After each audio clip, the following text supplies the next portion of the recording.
When I was in high school, my favorite rock artist was Sting. And he has this song, this is dating me, this is like mid 80s, right? He has a song that if you love someone, set them free. Love, in our view today, doesn't impose any judgments, doesn't require anything of the one who is loved. Instead, it sets free. And there's truth in that, right? There is certainly some truth in that. Yet in the Bible, love is a little more complex. God demonstrates his love for us in part by giving commandments. And so Jesus says, if you love me, you'll keep my commandments. So in the Bible, love and authority actually work together. They're not necessarily at odds with one another. Now, authority is a difficult topic. There's a reason people are afraid of it. Authority in the fall is abusive. It's used to exploit and harm and oppress. So people are rightly suspicious of authority and say it's not loving. Authority and love are opposites. But authority in creation and authority in redemption actually work for good. So what does a coach do? A coach coaches to equip and to train. And I'm gonna tell you, you got to run some sprints now. Why? Because I'm trying to make you strong. And a mother's using authority. Why? A child, listen to my voice. I'm going to teach you in the way of righteousness. Okay, what about a pastor? What about a husband? What about a father? What about all these different authority figures that the Lord has established? Well, in creation and redemption, there's got to be a right way to do it, right?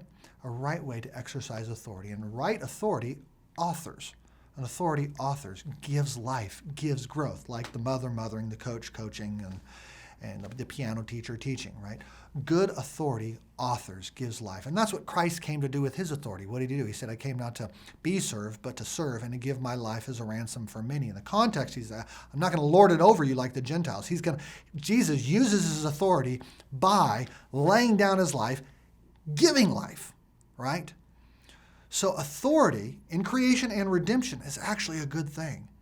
And Christians need to understand that and understand how love and authority, okay, so pastor, so mother, so parent, so husband, so boss, so politician. God has given you authority.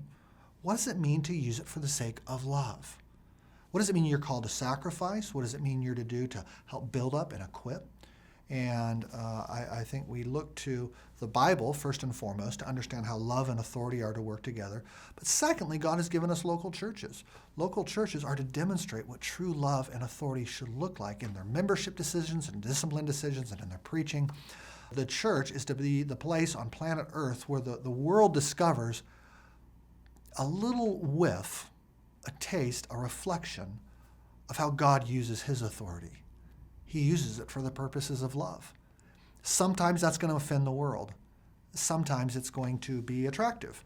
The church in that sense is both the ointment and the fly in the ointment, from the world's perspective, as we seek to demonstrate what love and authority look like as God intended.